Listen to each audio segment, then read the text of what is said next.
துயரத்தினால் என் கண்கள் குழி விழுந்து போயிற்று, என் சத்துருக்கள் அனைவர் நிமித்தமும் மங்கி போயிற்று. அக்கிரமக்காரரே, நீங்கள் எல்லாரும் என்னை விட்டு அகன்று போங்கள். கர்த்தர் என் ஆளுகையின் சத்தத்தை கேட்டார். அல்லேலூயா, அல்லேலூயா.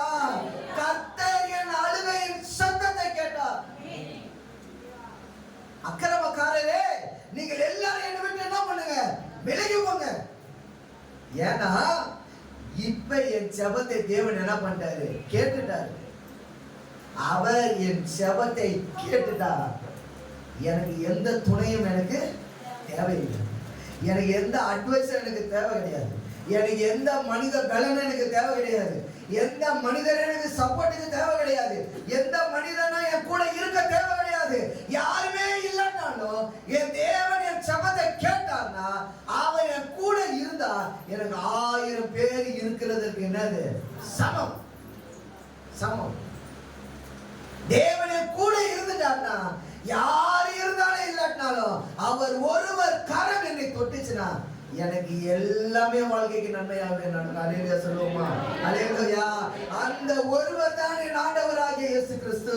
அவர் சொல்லுகிறார், தாவீது என் சத்தத்தை அவர் கேட்டார். அல்லேலூயா. என் ஜெபத்தை அவர் கேட்டார்.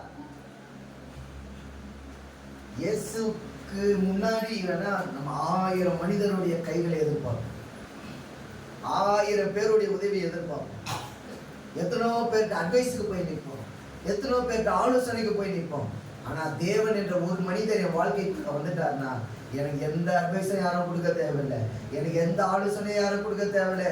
எனக்கு எதிராக எத்தனை பேர் எழும்பினாலும் ஒரு பட்சத்தில் இருக்கும் பொழுது அத்தனை பேரையும் நிர்மூலமாக்க வல்லவர் நான் ஆராதிக்கிறேன் ஆண்டவராகிய இயேசு கிறிஸ்து. அல்லேலூயா, அல்லேலூயா. It's a special of the God in your Jesus, in all ways you are greeting the of God. அவர் எப்பவுமே எனக்கு நல்லதையும் வாழ்த்துதலையும் சொல்லிக்கொண்டே இருக்கிற என் தேவன். அவர் என் பட்சத்தில் இருந்தால் எனக்கு யார் என்ன செய்ய முடியும் என்று தாவீது ராஜா சொன்னான். யார் என் பட்சத்தில் இருந்தா? கர்த்தர் என் பட்சத்தில் இருப்பாரேயானால் எனக்கு எதிராக நிற்பவன் யார்? யார் எதிராக நிற்க முடியும்? ஜீசஸ் எப்பவுமே என் பக்கத்தில் இருக்கிறார். காட் எப்பவுமே என் பக்கத்தில் இருக்கிறார். அவர் என் அருகில இருக்கிறார். அவன் சொல்றான், என் கண்கள் குழி போனது உண்மைதான், என் கண்கள் குழி விழுந்தது உண்மைதான், என் கண்கள் கருவளைய உடைந்தது உண்மைதான். ஆனா இப்ப என் ஜெபத்தை அவர் என்ன பண்ணிட்டாரு, கேட்டுட்டார். என் ஜெபத்தை கேட்கறதுக்கு முன்னாடி வேணா என்ன வேணா நடக்கலாம். ஆனா என் ஜெபத்தை என் தேவன் லிசன் பண்ணிட்டார்னா என் வாழ்க்கையில நன்மை மாத்திரம் தான் நடக்கும். அல்லேலூயா, அல்லேலூயா. என் வாழ்க்கையில தீமை என்ற ஒன்று நடக்கவே நடக்காது. என் குடும்பத்தில், என் கூடாரத்தில், என்னுடைய இல்லத்தில், என்னுடைய பிள்ளைகள் வாழ்க்கையில, என் கணவன் வாழ்க்கையில, என் பிசினஸ்ல, என்னுடைய எல்லா வேலை செய்ற இடத்துல அவர் கண் என் மேல பட்டுச்சுன்னா எனக்கு நன்மை தவிர வேற எதுவுமே என்ன பண்ணாது, நடக்காது, நடக்க ஒரு விட மாட்டேன். அப்படியே ஆபத்து நாட்களில் நீ கடந்து போனாலும் நான் பொல்லாப்புக்கு பயப்படி தேவரே என்னோடு கூட இருக்கிற இந்த வார்த்தையை அடிக்கடி நீங்க உபயோகப்படுத்திக்கிட்டே இரு. இந்த வார்த்தை உன்னை பலப்படுத்திக்கிட்டே இருக்கும். தேவரே நீ என்னோடு கூட இருக்கிறீர், தேவரே நீ என்னோடு கூட என்ன பண்ணுகிறீர், இருக்கிறீர். இந்த வார்த்தையை நீங்க எத்தனை இடத்துல யூஸ் பண்ணாலும் அந்த வார்த்தை உங்களுக்கு பலத்தை கொடுக்கும், பலத்தை கொடுக்கும். சரீர பலத்துக்கு 1000 சாப்பிட்றோம் இல்லை, மாத்திரையை சாப்பிட்றோம், விட்டமினை சாப்பிட்றோம், பழங்கள், காய்கறிகள், சின்னது பெருசு எல்லாத்தையும் சாப்பிட்றோம். ஆனால் என் உடம்பு பலன் அடையதே இல்லையோ, நான் கொஞ்ச நேரம் ஜெபிச்சேன் ஆவினா ஆகும், என் சரீர பலன் அடையும், என் உள்ளான மனிதன் பலன் அடைவான். அவருக்குள் இருக்கிற வரைக்கும் நான் சகலத்தையும் மேற்கொள்ளுவேன், கடலையும் தாண்டுவேன், மதிலையும் என்ன பண்ணுவேன், எல்லாவற்றையும் மேற்கொள்வதற்கு கர்த்தர் எனக்கு என்ன கொடுப்பாரா, பலத்தை கொடுப்பார். 8ஆம் வசனத்துல வாசிக்கிறோம், அக்கிரமக்காரரே நீங்கள் எல்லாரும் இப்ப என்னை விட்டு அகன்று போங்கள். கர்த்தர் அழுகையின் சத்தத்தை கேட்டார். ஏன் தாவீது மற்றவர்கள் அக்கிரமக்காரர் என்று சொல்றாரு தெரியுமா? தேவனை தவிர ஒருவனும் ஒரு மனிதனுக்கும் நன்மையானதை என்ன பண்ண முடியாது, செய்ய முடியாது. மனிதர்கள் மனிதனுக்கு பிரச்சனையை தான் கொடுப்பார்கள், அக்கிரமம் தான் செய்வார்கள், எதிர்பார்ப்போடு செய்வார்கள். இங்க ஒரு பிரச்சனைன்னு ஒருத்தன் அணுகுனீங்கன்னா அவன் இருதயத்துக்கு எட்டினதுதான் உனக்கு சொல்லுவான். ஆனா உன் வாழ்க்கைக்கு எது தேவையோ அது தேவனே உனக்கு போதும். மனித ஆலோசனை அற்று போகும், ஆனா தேவ ஆலோசனை என்றைக்குமே என்ன பண்ணுவது நிலைக்கும்.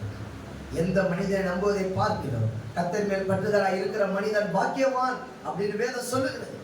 எந்த மனிதனை நம்புவதை பார்க்கிறோம் தேவன் பேரில் பற்றுதலாய் இருக்கிற மனுஷன் பாக்கியவான் என் வேதம் சொல்லுகிறது. அடுத்ததாக ஒரு வார்த்தை சொல்லுகிறார், கர்த்தர் என் விண்ணப்பத்தை கேட்டார், கர்த்தர் என் ஜெபத்தை ஏற்றுக்கொள்வார். அல்லேலூயா, அல்லேலூயா. தாவீதுக்கு என்ன நம்பிக்கை தெரியுமா? என் ஜெபத்தை அவர் என்ன பண்ணுவார்? அவரு ஏற்றுக்கொள்வார். அதான் அவன் நம்பிக்கை. இன்னைக்கு ஒவ்வொருவரையும் பார்த்து நான் சொல்லும்போது உன் ஜெபத்தை தேவன் கேட்டாரான்னா நம்ம என்ன சொல்லுவோம்? நான் ஜெபிச்சிட்டேன், அவர் கேட்டாரான்னா எனக்கு என்னது? இதை சொல்லுவோமா எல்லாரும்? நான் ஜெபிச்சிட்டேன், ஆனா அவர் கேட்டுட்டாரான்றது எனக்கு தெரியாது. எனக்கு அன்பான தேவ பிள்ளைகளே, தாவீது ஜெபித்தார், அந்த ஜெபத்தை தேவன் கேட்டார். நீங்கள் ஜெபித்தாலும் தேவன் உங்கள் ஜெபத்தை கேட்பார். நீங்கள் முதல்ல ஜெபிக்கணும். ஜெபிச்சா மாத்திரம் போதும், கண்களில் தண்ணீர் வடிஞ்சா மாத்திரம் போதும். நீ ஜெபிக்கணும்னு கூட அவசியம் கிடையாது. உன் கண்களில் இருந்து உன் கண்ணீர் வடிந்தாலே போதும். நீ பாவி என்று நீ உணர்ந்தாலே போதும். ஆண்டவரே நான் ஒன்றும் இல்லாதவன் என்று நீ சொன்னாலே போதும். கர்த்தர் உன் ஜெபத்தை கேட்டார்னு அர்த்தம். அல்லேலூயா. நீ வாயை திறந்து ஜெபிக்கணும்னு கூட அவசியம் கிடையாது. நீ கர்த்தருக்காக முழங்கால் படிட்டு ஒரு சொட்டு கண்ணீர் வடித்தாலே கர்த்தர் அந்த ஜெபத்தை கேட்டுட்டார்னு அர்த்தம். அவர் கேட்டுட்டார்னா நடக்கும். மனைவிகள் சூசனமாய் கணவன்கிட்ட சத்தமா கிச்சன்ல பேசுவாங்க. அப்பனா என்ன அர்த்தம்? உள்ள ஒருத்தன் இருக்கிறானே அவன் கேட்கணும்னு அர்த்தம். என்ன அர்த்தம்? அம்மா திடீர்னு பாத்திரம் கழுவுற இடத்துல சண்டை போட்டா என்ன அர்த்தம்? என்ன அர்த்தம்? எப்பவுமே பொறுமையா வைக்கிற கையை வேணுன்னே டம்முன்னு வைக்கிற என்ன அர்த்தம்?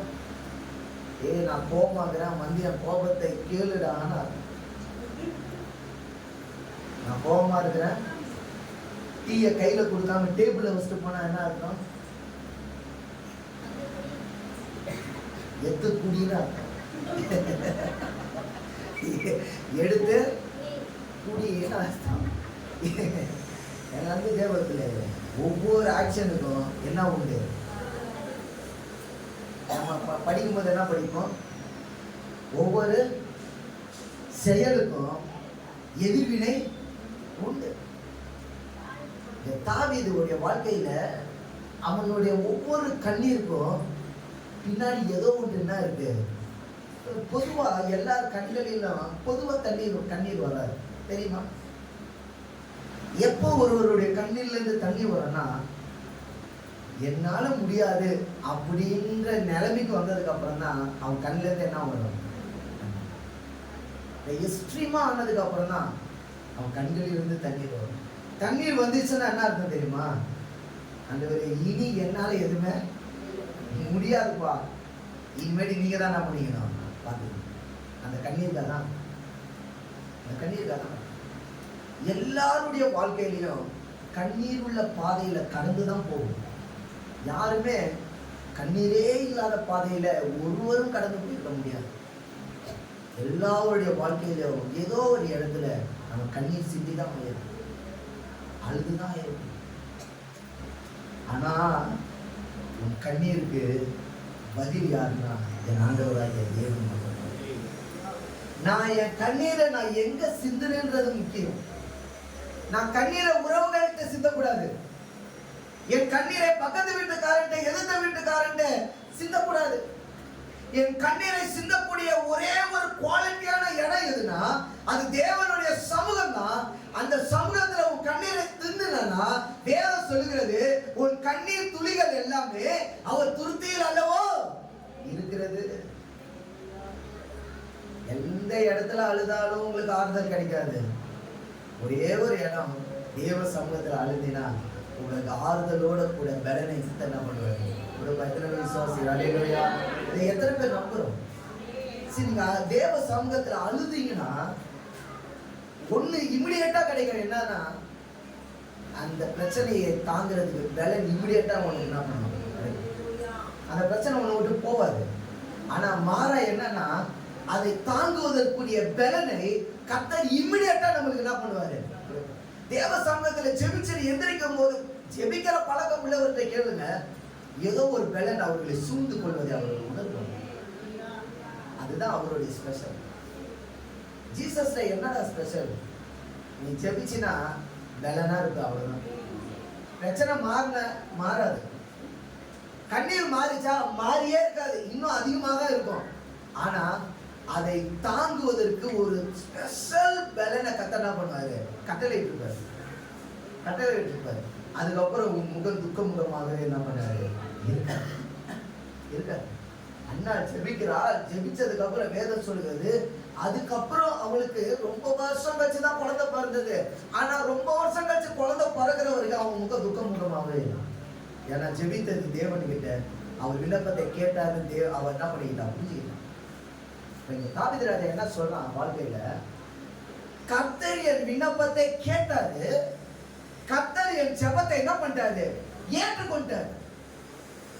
உங்கள் ஜெபம் அவர் ஏற்றுக்கொண்டுட்டார், உங்க வாழ்க்கையில் அதுக்கப்புறம் நன்மையானது தான் நடக்கும் என்பது இந்த தாவீது வாழ்க்கையில இருந்து புரிந்து கொள்ளலாம். நாம் எடுத்து வாசிப்போம். ஆதியாகமம் 4ஆம் அதிகாரம் 9-10 வசனத்தை நாம் வாசிப்போம். ஆதியாகமம் 4ஆம் அதிகாரம் 9-10. கர்த்தர் காயீனை நோக்கி, உன் சகோதரனாகிய ஆபேல் எங்கே என்றார். அதற்கு அவர், நான் அறியே, என் சகோதரனுக்கு நான் காவலாளியா என்றார். என்ன கேட்கிறார் தேவன்? என்ன கேட்கிறாரு? உன் தம்பி எங்கப்பான்னு கேட்கிறாரு. அப்ப அதுக்கு என்ன சொன்னாங்க? என் தம்பியை நான் சாகடிச்சிட்டேன், என் தம்பியை நான் வெட்டி போட்டேன். ஆனா இவன் என்ன சொல்றான்? மாறா, அவனுக்கு நான் வேலையாளா? அவன் எங்க போறான், எழுத போறான்னு நான் தெரிஞ்சுக்கணுமா? எனக்கு அவசியமா? கேட்கிறான். அதுக்கு கர்த்தர் அழகான ஒரு வார்த்தையை தெளிவை கொடுத்தாரு. 10ஆம் வசனம். அதற்கு அவர், நீங்க என்ன செய்தாய்? உன் சகோதரனுடைய இரத்தத்தின் சத்தம் பூமியிலிருந்து என்னை நோக்கி என்ன பண்ணுகிறது? கூப்பிடுகிறது. மரித்து போயிட்டான்.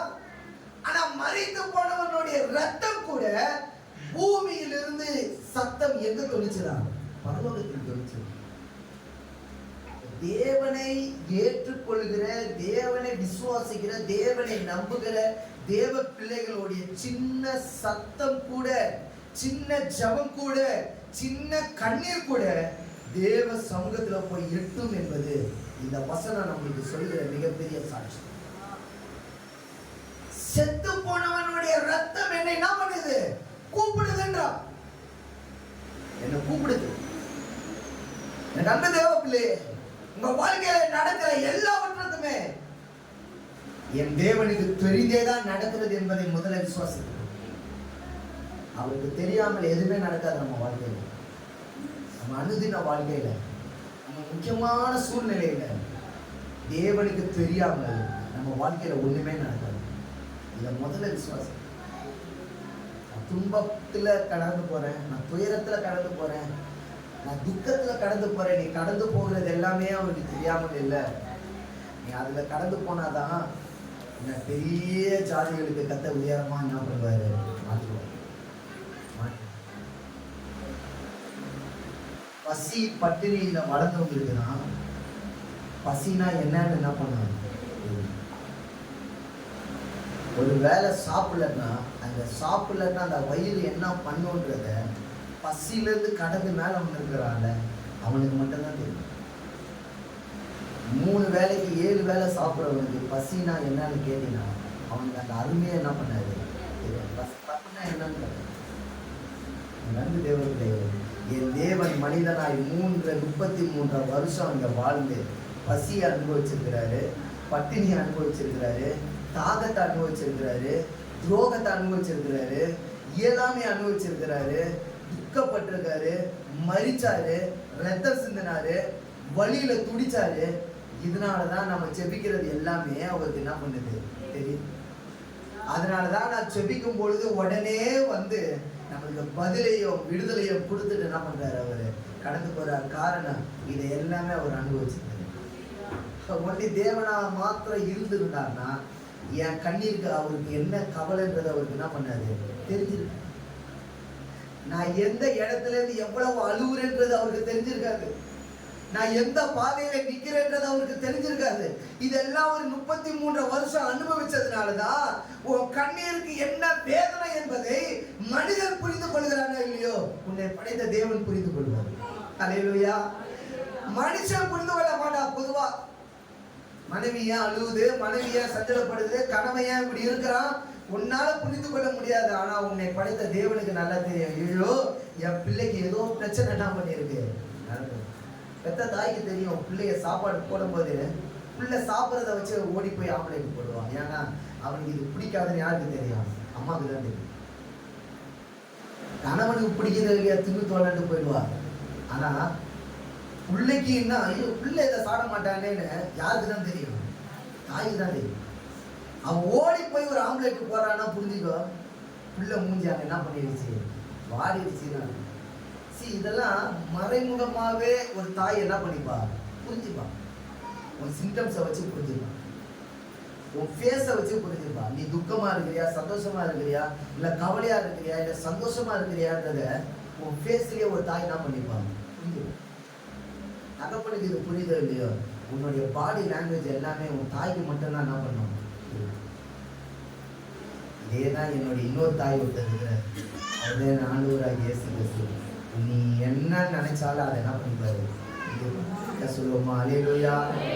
ஃபேஸ் மாறினாலே அவர் புரிஞ்சுப்பாரு. ஐயோ என் பிள்ளை என்ன ஆயிடுச்சு. மனுஷன் உதவி செய்வதற்கு முன்னாடியே ஒரு கரம் முன்னாடி வந்து நின்றோம். அதுதான் என் தேவ கரம். அந்த கரம் எப்பவுமே லேட்டாவே வராது. உன் கண்ணீரை ஒரு மனிதன் துடைப்பதற்கு முன்னாடியே தேவன் உன் கண்ணீரை துடைத்திருப்பார். நான் ஆராதிக்கிறவர் கண்ணீரை துடைக்கிறவர். அல்லேலூயா. நான் ஆராதிக்கிறவர் என்னை புரிந்து கொண்டவர்.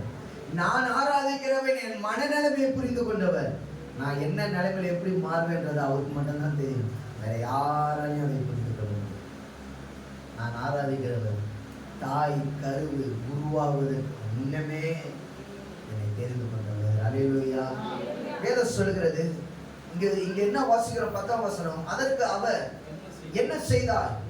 உன் சகோதரனாகிய இரத்தத்தின் சத்தம் பூமியில் இருந்து என்னை நோக்கி என்ன பண்ணுகிறது? கூப்பிடுகிறது. அந்த இரத்தத்தின் சத்தம். அப்ப என்ன அர்த்தம்? இரத்தத்துல என்ன இருக்கிறது? இரத்தத்தில் உயிர் இருக்கிறது. இரத்தத்துல என்ன இருக்கு? உயிர் இருக்கு. அந்த இரத்தத்துல சத்தம் என்னை நோக்கி கூப்பிடுது. கண்டு தேவ பிள்ளைகள், இதோடைய மறை உண்மை பெருசு. நான் பைபிள் ஸ்டடியில் எடுக்கிறேன்.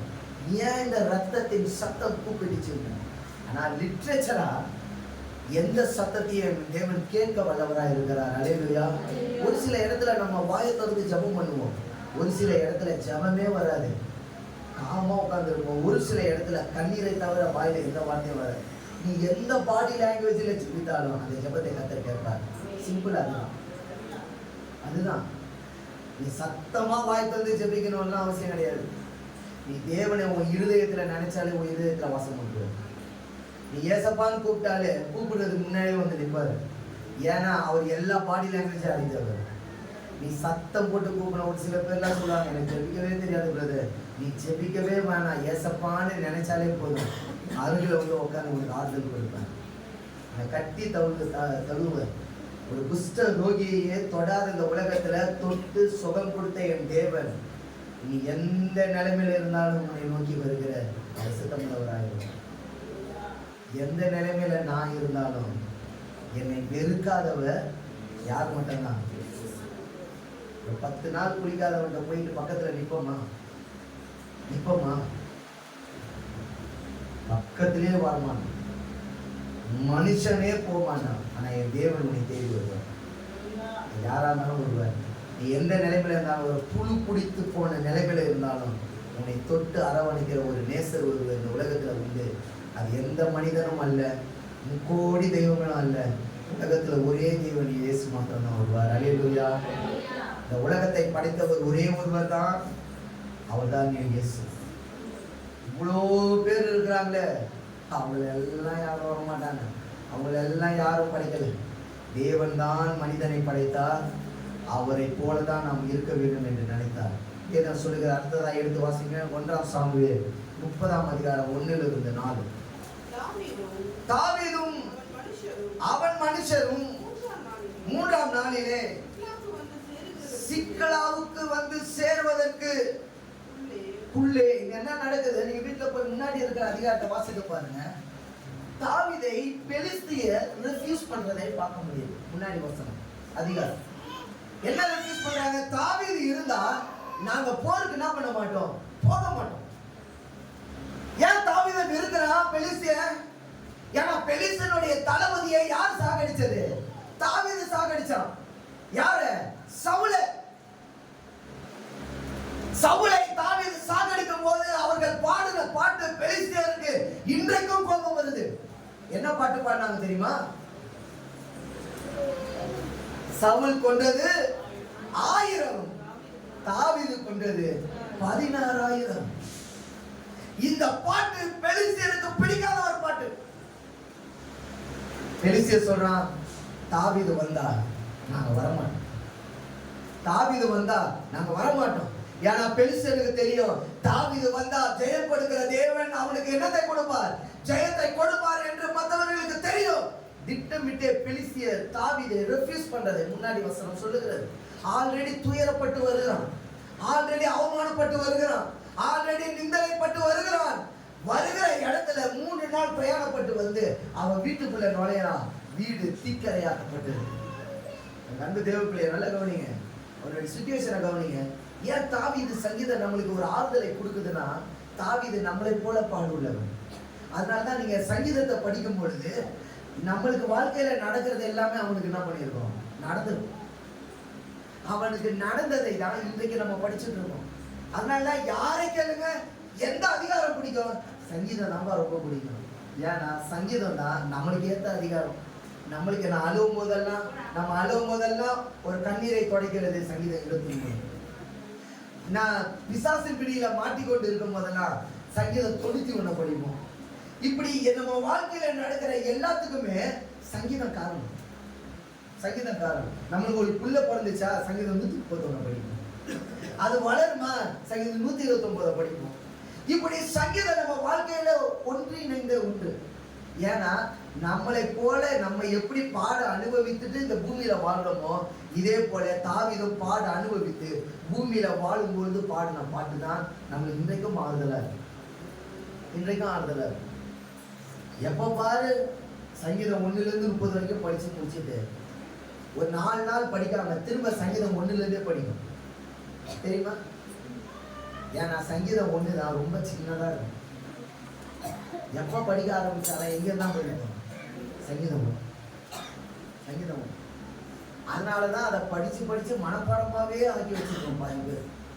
சங்கீதம் 1, சங்கீதம் 23, இது எல்லாமே தாவீது கடந்த பாதை. நம்ம எப்படி பள்ளத்தாக்குல கடந்து வரோமோ, தாவீதும் அந்த சூழ்நிலையில கடந்து வரும். இப்ப தாவீதை விரட்டி விடுறாங்க, ராஜா விரட்டி விடுறான், இஸ்ரவேல் ராஜா. இந்த விரட்டி விட்ட தாவீது ரொம்ப சோர்வா எங்க வரான், அவன் வீட்டுக்கு வரான். அவன் வீட்டுக்குள்ள நுழையும் போது அவன் வீடு தீக்கிரையாக்கப்பட்டிருக்கு. யாரால? யாரால தீக்கிரையாக்கப்பட்டிருக்கு? அமலேக்கியரால. நல்லா கவனிங்க.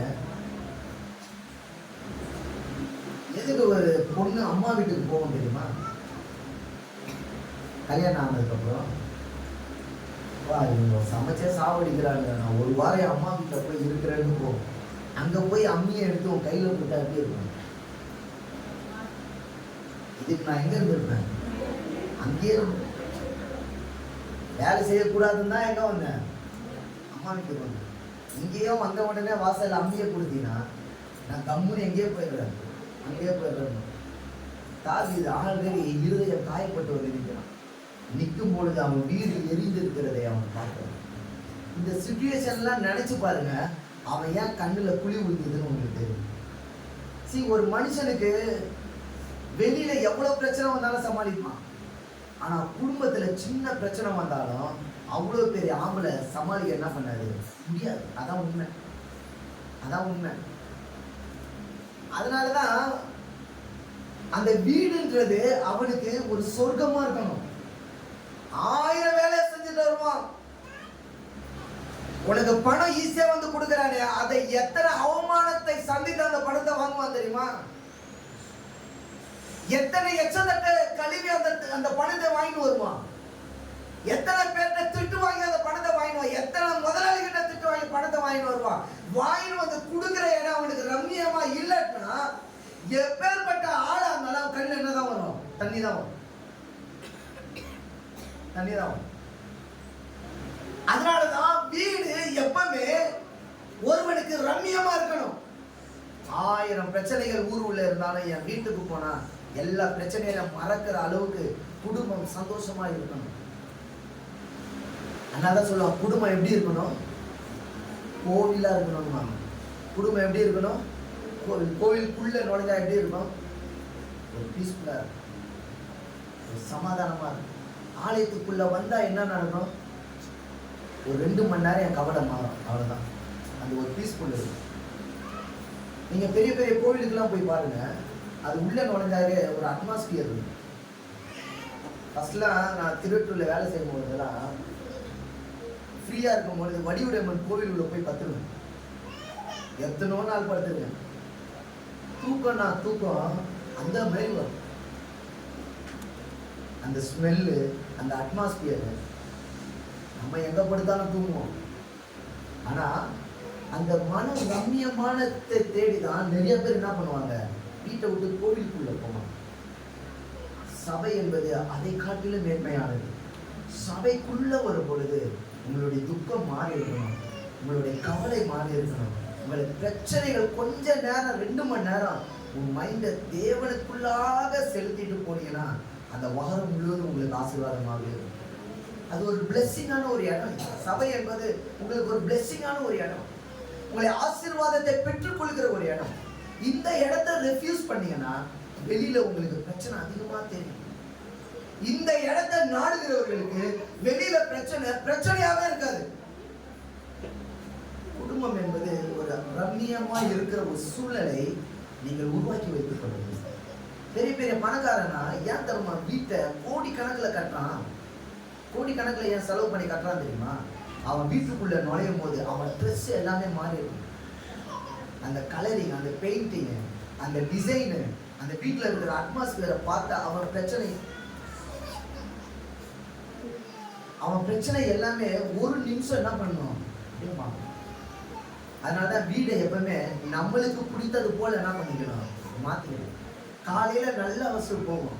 ஆனா நம்மளுக்கு 2 பிள்ளை இருக்கு பாரு, வீட்டு வாசல்ல ஈவினிங் வந்து நுழைஞ்சா நம்ம பண்ண வீடு மாதிரியே இருக்க. வாசல்ல இருந்து பொருள் இறங்கி கிச்சன் வரைக்கும் ஒரு 5 நிமிஷம் தான் வந்திருக்கோம் ஸ்கூல்ல இருந்து. வீடே என்ன ஆகிடும், ராவுல இருக்கிறதெல்லாம் தூக்கி வெளியில கடாசி. யாருன்னா வெளியில இருந்து ஆள் வந்தாங்கன்னா பாக்குறதுக்கு, இவனுக்கு என்ன அந்த வீடை இப்படி வச்சிருக்கிறானுங்கன்னு சொல்ற அளவுக்கு அவர் பண்ணுவோம்.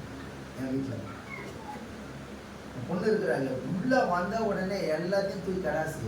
யாருன்னா பார்த்தா வீடாவா வச்சிருக்கிறீங்கன்னு சொல்ற அளவுக்கு நம்மள்ட்ட என்ன வந்து ஒரு 5 நிமிஷத்துல இதை பண்ணிடுவோம். கடகடன் வீடு தேவ சமாதானத்தினால என்ன பண்ணிருக்கணும், நிறைந்திருக்கும். 1000 கவலைகள், கஷ்டங்கள், அவமானங்கள் பற்றி வீட்டுக்குள்ள நுழையும் போது என் வீட்டுக்கு வரேன், மைண்ட் எப்படி இருக்கும், சமாதானம். வேதம் சொல்லுகிறது, திரும்ப அந்த வசனத்தை வாசிங்க. தாவீது அது 29ஆம் அதிகாரத்தை வீட்டுல வாசிச்சுட்டு இதை வாசிங்க. வீட்டுல தாவீதும் அவன் மனுஷரும் 3 நாள் பிரயாணம் பண்றான். எத்தனை நாள்?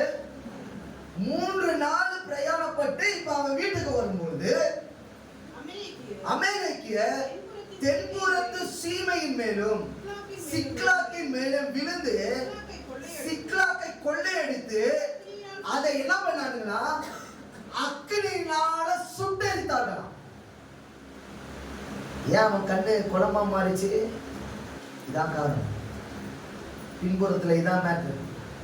அவன் கண்களில தண்ணீர் வடிஞ்சிட்டே இருக்கு. பிரச்சனை மேல பிரச்சனை.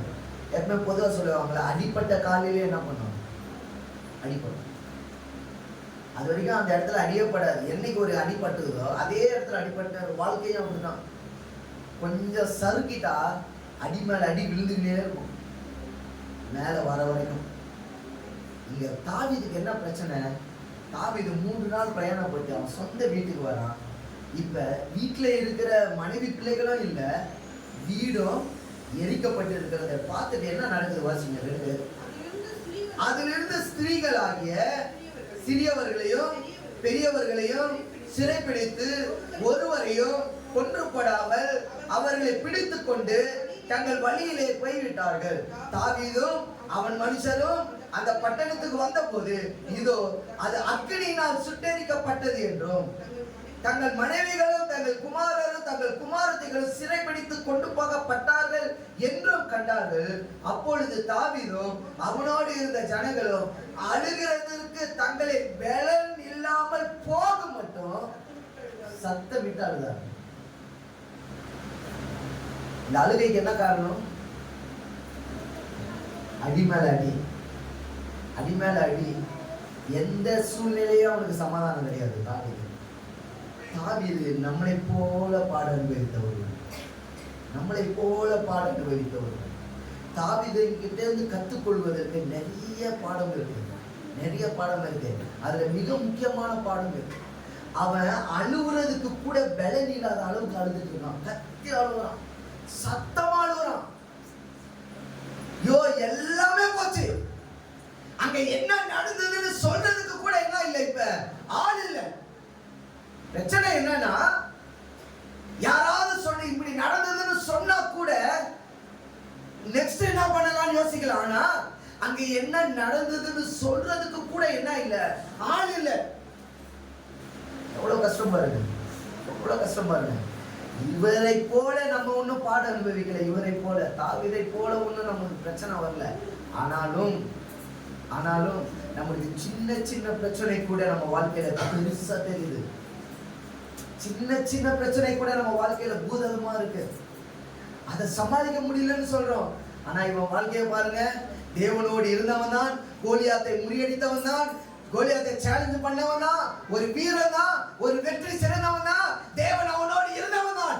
இருந்தாலும் உலகத்தினால நமக்கு பிரச்சனைகள் வரும், உலகத்தால் நமக்கு பிரச்சனைகள் வரும், எல்லாராலும் நமக்கு பிரச்சனைகள் வரும். பிரச்சனைகள் வரும்னா கண்ணீர் வரும், கண்ணீர் வரனா பதில் தேவன் இடத்துல வரும். சந்தோஷமுள்ள ஒரு வாழ்க்கை என்றைக்குமே வாழ முடியாது, யாராலையும் வாழ முடியாது. கண்ணீர் வடிக்கிற நாள் கண்டிப்பா வரும் எல்லாருக்கும். ஆனா முடிவு என் தேவனாக மாத்திரம்தான் இருக்கிறது. வேதம் சொல்லுகிறது, அவன் என்ன நடந்ததுன்னு சொல்றதுக்கு கூட பக்கத்துல ஆள் இல்லாமல் அமலேக்கியர் செய்த அட்டுழியங்கள் அதிகம். அதனாலதான் மோசேட்ட கர்த்தர் சொன்னார், அமலேக்கியரை தலைமுறை தலைமுறைக்கும் அவன் என்ன பண்ண எதிர்த்து போராடணும். எது வரைக்கும்? தலைமுறை தலைமுறைக்கும் சொல்ற இந்த வார்த்தை அழுத்துறாரு. அமலேக்கியரை மாத்திரம் தான் சொல்றாரு. அமலேக்கியர் என்பது ஒரு ஆவி, ஒரு பிசாசின் ஆவி, ஒரு சூழ்ச்சியின் ஆவி, ஒரு மனிதரை பாழாக்குகிற ஆவி. இந்த ஆவி நம்ம வாழ்க்கையில என்றைக்குமே இருக்கும். அதை தலைமுறை தலைமுறைக்கும் தேவ நாமத்தை கொண்டுதான் அவனை முறியடிக்கணும். மோசே கை உயரும் போதெல்லாம் அமலேக்கியர் தோத்து போனான். மோசே கை குறுகும் பொழுது அமலேக்கியர் வெற்றி பெற்றார்கள் என்று வேதம் சொல்லுகிறது.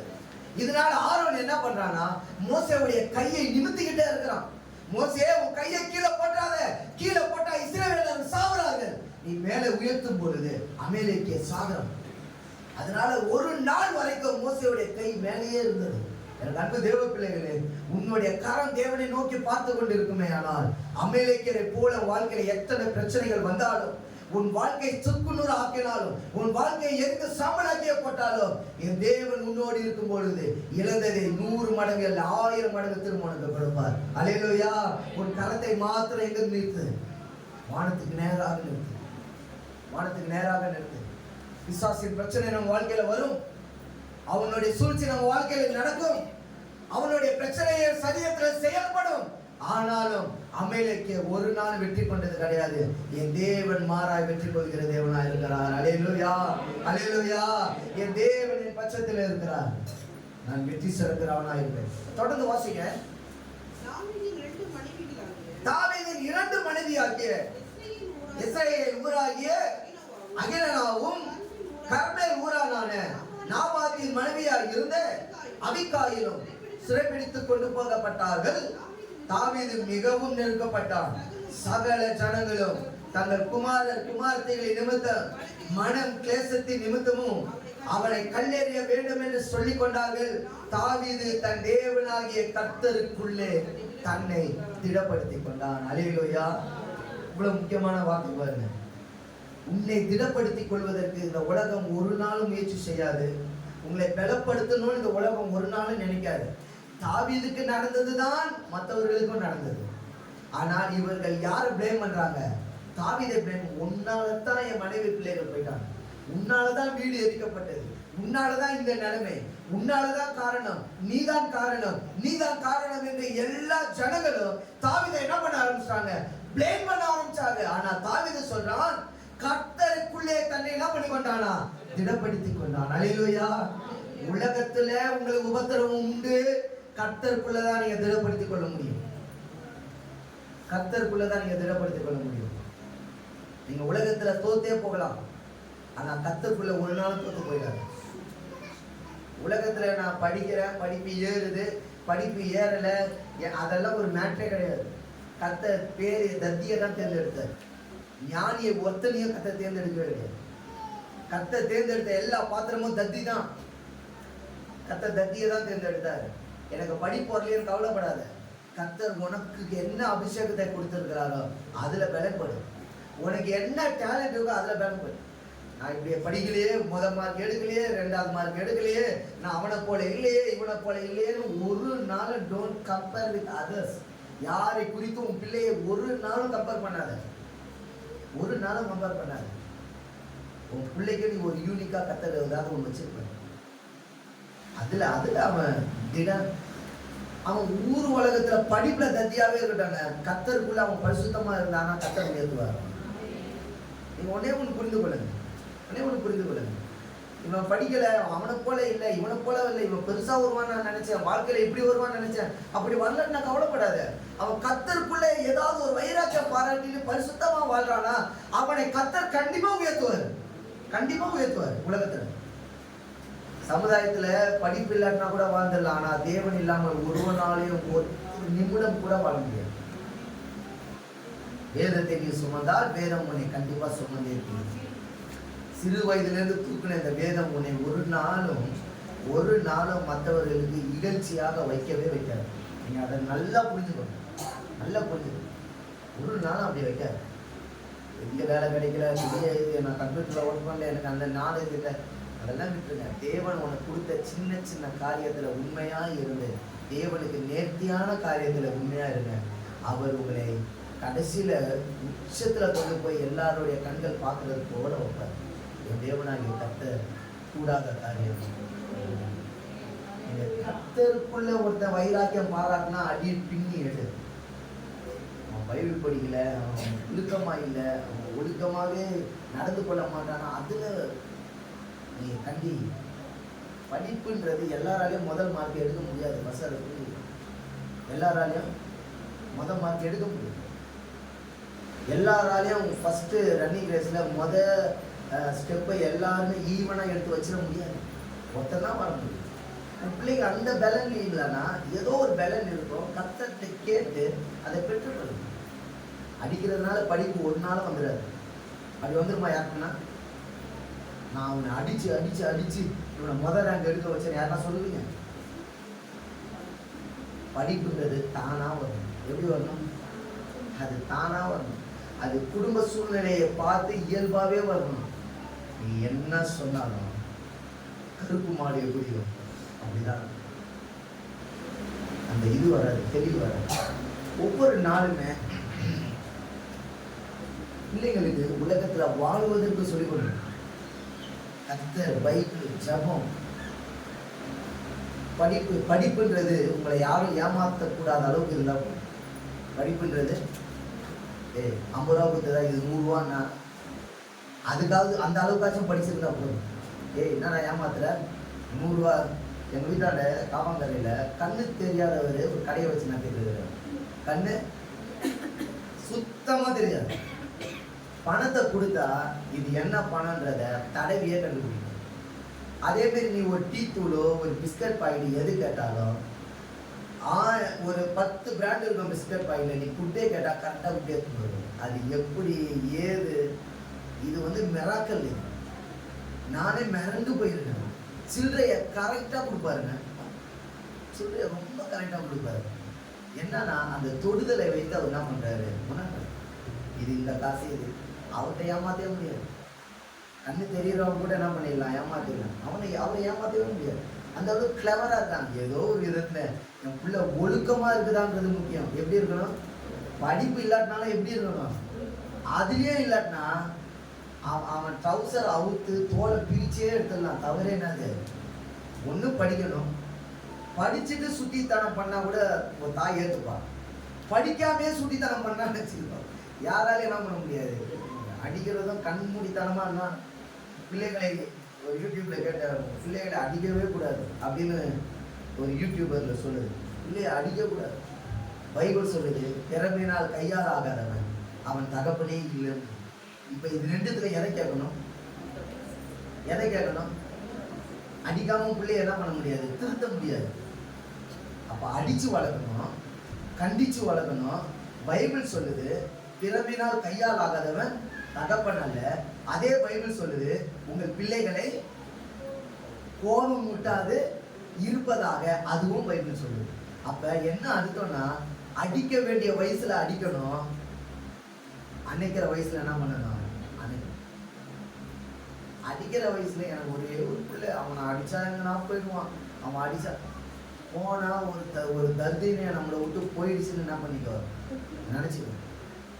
ஆமா, இந்த மாதிரி தான் ஏமாத்துறது. நான் விட்டுட்டு போயிடுவேன், நான் போயிடுவேன். நீ இருந்தோம் ஒரு பிரயோஜனமோ கிடையாது. நீ போனா எனக்கு 1000 ரூபாய் என்னது மிச்சம்னு நினைச்சுக்கோ. அவன் போறத வச்சு ஒரு நாள் கவலைப்படாத, அவன் உனக்கு உபத்திரம் தான். இந்த மாதிரி பிளாக்மெயில் தாய் தகப்பன் என்ன பண்ணக்கூடாது, செய்யக்கூடாது. அது கிறிஸ்தவ பிள்ளைகள் அதை செய்யவே கூடாது. நீ போனீங்கன்னா யாருக்கும் நஷ்டம் இல்லை ராஜா. யாருக்கும் ஒரு பவுலை போடுறது 1/2 பவுலே போடுவாங்க, அவ்வளோதான். 30 நாள் வர்றது 40 நாள் வரும் அரிசி. எனக்கு எப்பேர் பெற்ற எனக்கு அதுதான் லாபம் தான். ஆனால் நீ கஞ்சிக்கு அலைஞ்சி திரிஞ்சிட்டு கடைசி அங்கே தான் வரணும், அங்கே தான் தாய் தகப்பன். இப்போ பிள்ளை அப்படிதான் யாரும், நீ இதை வாங்கி கொடுக்கல, இந்த ஃபோனை வாங்கி கொடுக்கலன்னா நான் போயிடுவேன், நான் அங்கே போயிடுவேன். யாராலுமோ போ, எங்கேயாவது போகலாம் சொல்லி டிக்கெட்டை வாங்கி கொடுக்குறேன், போயிடு. நீ பிள்ளைன்ற பாசம் கொஞ்சம் தாங்க. ஒரு ஸ்டேஜுக்கு மேலே போனால் அவனை நீ இழுத்து வச்சுன்னா பொருளாதார ரீதியாக நீ விழுந்துகிட்டே இருப்ப. அவனை பிளாக்மெயில் பண்ணிகிட்டே இருப்பான். அவன் புரிஞ்சுப்பான், பிளாக்மெயில் பண்ணா என் அம்மா என்ன பண்ணிடுது, விழுந்துடுதுன்னு.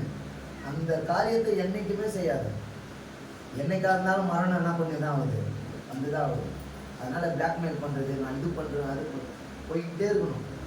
என்ன பண்ணோம், போய்கிட்டே இருக்கணும். இந்த தொல்லையை என்றைக்குமே என்ன பண்ணிக்க கூடாது, வச்சுக்க கூடாது. என் அன்பு தேவ பிள்ளை, நான் சொல்கிறத தயவு செய்து கோச்சிக்க வேணும். ஊர் ஒன்று ஏதாவது சொல்ல. ஆனால் கிறிஸ்தவ பிள்ளைகள் அந்த தாய் தகப்பனை ஒரு நாள் என்ன பண்ணாத, டாமினேட் பண்ணாத. அவங்க உடைக்கிறத அவங்க ஆஃபீஸில் போய் கண்ணுக்கு முன்னாடி பாரு, அந்த காசை அவங்க எப்படி சம்பாதிக்கிறாங்க. சமீபமாக அந்த நீயா நானால 2 லட்ச ரூபா ஃபோன் கேட்டாங்க. 6 மாதம் சேர்த்து வச்சு அவங்க அம்மா வாங்கி கொடுத்தாங்க. இப்போ என்னடா பண்ணுங்கிறாங்க, ஃபோனில் கேம்ஸ் விளையாண்டுங்கிறாங்க.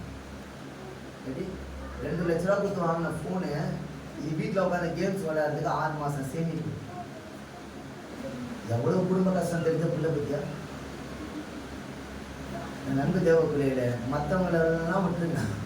பைபிள் என்ன சொல்லுது, பைபிள் எனக்கு என்ன போதிக்குது, சபை எனக்கு என்ன போதிச்சுது, சபை பிள்ளைகள் விசுவாசிகளுக்கு போதனை எப்படி வருது, இதுல கீழ்ப்படிந்து நடந்தா வாழ்க்கை ஆசீர்வாதமாக இருக்கும். அல்லேலூயா.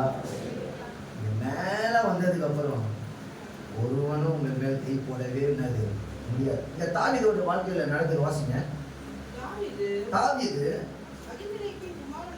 அமலேக்கின் குமாரனாகிய அபியத்தார் என்னும் ஆசாரியனை நோக்கி ஏபோத்தை என்னிடத்தில் கொண்டு வா என்றான். அபியத்தார் ஏபோத்தை தாவீதினிடத்தில் கொண்டு வந்தான். ஏபோத் என்பது தேவனுடைய வசனம், தேவனுடைய பெட்டி.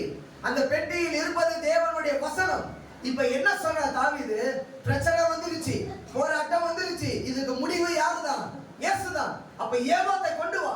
அந்த ஏவாத்தை கொண்டு வந்து செபித்து சொல்றான், ஆண்டவரே இந்த தண்டை பின் தொடர்ந்தால் நான் போயிடுமான்னு கேட்கிறான். அதுக்கு கர்த்தர் சொல்றாரு, இந்த தண்டை பின் தொடர், உனக்கு நான் நன்மை என்ன பண்ணுவேன், செய்வேன். இதெல்லாம் நீங்க வீட்டுல வாசிச்சு பார்த்துட்டு 22ஆம் வசனத்தை நீங்கள் வாசிங்கள். அப்பொழுது தாவீதோடு நடந்து வந்த மனுஷரில் பொல்லாதவர்களும் பேலியாளின் மக்களுமான எல்லாரும் அவர்கள் எங்களோடு வராதபடியினால் நாங்கள் திரும்பிக் கொண்ட கொள்ளை உடைமைகளை அவர்களுக்கு ஒன்றும் கொடுப்பதில்லை. அவர்களில் ஒவ்வொருவரும் தன் தன் மனைவியை தன் தன் பிள்ளைகளுமே அழைத்து கொண்டு போக மட்டும் என்றார்கள். அதற்கு தாவீது, என் சகோதரரே, கர்த்தர் நமக்கு தந்ததை நீங்கள் இப்படி செய்ய வேண்டாம். கர்த்தர் நம்மளை காப்பாற்றி நமக்கு விரோதமாய் வந்திருந்த அந்த தண்டை நம்முடைய கையிலே ஒப்பு கொடுத்தார். அல்லேலூயா. அவன் எதற்காக அழுதானோ, எதற்காக கண்ணீர் வடித்தானோ, எந்த இடத்துல அவன் அழுது கண்கள் குளமானதோ அதே இடத்துல கர்த்தர் தாவீதை திரும்பவும் மேல உயர்த்துகிறார். அல்லேலூயா. இழந்து போனதை நீ பெற்றுக் கொள்வாய் என்று விசுவாசி. இழந்து போனதை பெற்றுக்கொள்வாய். தாவீது சொல்றான், ஆண்டவரே, நான் எதெல்லாம் இழந்தேனோப்பா, எல்லாத்தையும் நான் திரும்ப என்ன பண்ணிக்கிட்டேன், இழக்கும் பொழுது அன்னி கண்ணீர் வரும். திரும்ப கர்த்தர் கொடுக்கும் அந்த கண்ணீரை படுத்திருக்கு. அல்லேலூயா. நான் ஆராதிக்கிறவர், என் கண்ணீரை துடைக்கிறவர், என் கண்ணீருக்கு பதில் கொடுக்கிறவர். நான் அழுவதற்கு என் தேவன் ஒரு நாளும் இடம் கொடுக்க மாட்டான், ஒரு நாளும் இடம் கொடுக்க மாட்டான். அப்படியே அழுவ சூழ்நிலையே வந்தாலும் அது நிரந்தரமா இல்லாத அளவுக்கு கட்டணம் பண்ணுவார். நீ விசுவாசித்தால் தேவ மகிமை. உலகத்துல ஒன்னே ஒண்ணு நினைச்சுக்கொள்ளு, ஒண்ணு மைண்ட்ல என்னைக்கும் வச்சுக்கோ, உலகம் ஒரு நாள் நம்மளுக்கு சந்தோஷத்தை கொடுக்கும். உலகம் ஒரு நாள் நம்மளுக்கு சந்தோஷத்தை கொடுக்கும். சந்தோஷத்தையும் நிம்மதியும் சமாதானத்தையும் கொடுக்கிற ஒரே ஒரு உலகத்துல என் இயேசுவை தவிர வேற யாருமே இல்லை. அவரை அண்டி வந்த மனிதர்கள் யாவரும் பாக்கியவான்களா. அல்லேலூயா. எல்லாம் பாக்கியவான், பாக்கியவதிகள். தேவனை ஏற்றுக்கொண்டு இருக்கிறீங்களே, எல்லாம் ஆசீர்வாதமாக இருப்பீங்க. சோர்ந்து போகாமல் விழித்திருந்து என்ன பண்ணுங்க. யோபோட இடத்துல சொல்ற, ஆண்டவரே, என் கண்களிலே தண்ணீர் தீரும் மற்றும் நான் அழுதுட்டேன் அப்படின்னு. என்னவா? என் கண்களிலே தண்ணீர் தீரும் மட்டும் நான் அழுதுட்டேன். இதுக்கு மேல நான் அழுவதுக்கு முடியாது. அழுதாலும் கண்ணில் தண்ணீரும் வராது. கர்த்தர் அவன் என்ன பண்ணாரு தெரியுமா? எல்லாவற்றிலுமே 100 மடங்கு ஆசீர்வாதத்தை கொடுத்தார். என் அன்பு தேவ பிள்ளைகளை, இன்றைக்கு நீங்கள் அழுகுறாங்க வாழ்க்கையில, இந்த அழுகை நாளைக்கு என்ன பண்ணாது.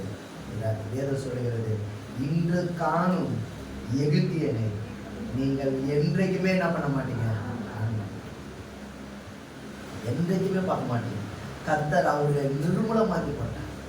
கர்த்தர் நிர்மூலமாக்கி போட்டார். அன்பு தேவ பிள்ளைகள், கர்த்தர் மேக ஸ்தம்பமாகவும் அக்கினி ஸ்தம்பமாகவும் இஸ்ரவேல் ஜனங்களை என்ன பண்ணாரு, வழி நடத்தார். அதெல்லாம் அக்கினி ஸ்தம்பம். அதெல்லாம் அக்கினி ஸ்தம்பம். அந்த வெளிச்சம் எங்கேருந்து வந்தது? இரவில நடக்கிறதுக்குரிய வெளிச்சம் எங்கேருந்து வந்தது? அந்த வெளிச்சம் எது? லைட்டா, சிமிலியா, இல்ல நெருப்பு பந்தமா? அந்த வெளிச்சம் எது? அந்த வெளிச்சம் தான் என் தேவன். என் தேவ வெளிச்சத்தில் அவர்கள் 40 வருஷம் என்ன பண்ணினார்களாம், நடந்தார்கள்.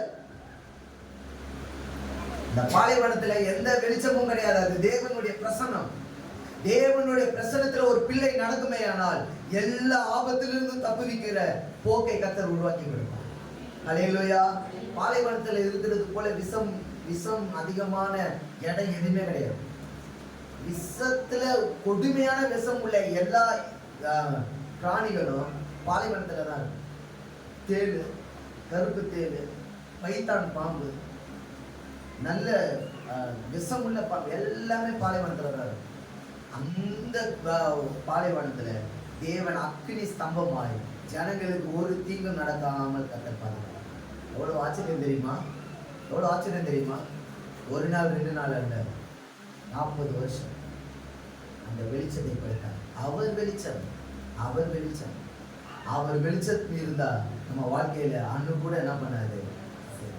வாழ்க்கையில பிரச்சனை இருக்குமே, கண்ணீர் இருக்குமே, தாவீதை போல நீங்கள் அழுவீர்களானால், தாவீது கடைசியா வேதம் சொல்லுகிறது, அவன் சகலத்தையும் மீட்டு கொண்டான், நீங்களும் மீட்டுக் கொள்வீர்கள். முழங்கால் படியுங்கள். எல்லாரும் முழங்கால் படியுங்கள்.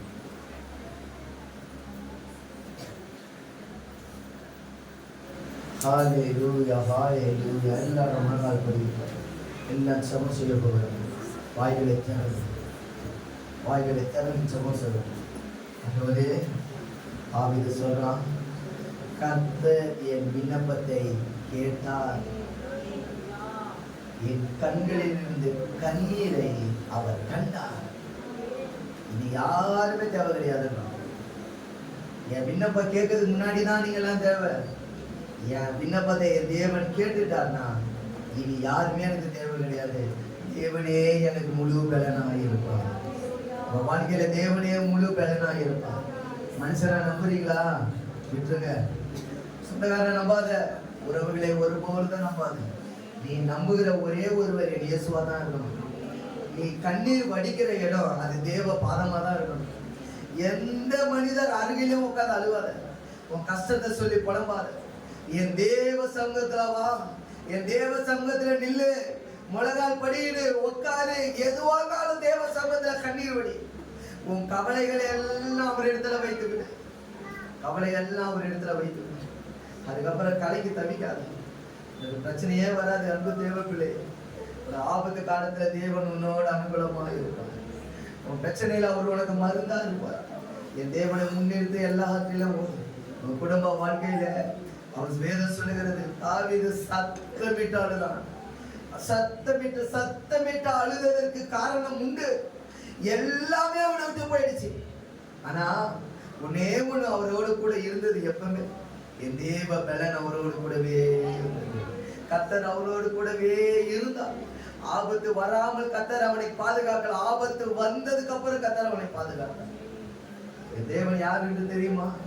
பிரச்சனையே வந்தாலும் பிரச்சனையிலிருந்து கர்த்தர் அவனை பாதுகாப்பார். பிரச்சனை வராமல் தடுக்கிறது அல்ல, பிரச்சனையே ஏற்படுத்தினாலும் அந்த பிரச்சனையிலிருந்து கர்த்தர் அவனை வேர்பிடிப்பார். எல்லா கண்களை முடிச்சவன் செய்வோம். எல்லாரும் அப்பா எனக்கு பலத்தை கொடுங்கப்பா என்று சொல்லி தேவ சமூகத்துல கேட்போம். கர்த்தர் உங்க ஜெபத்தை கேட்பார். ஹalleluya.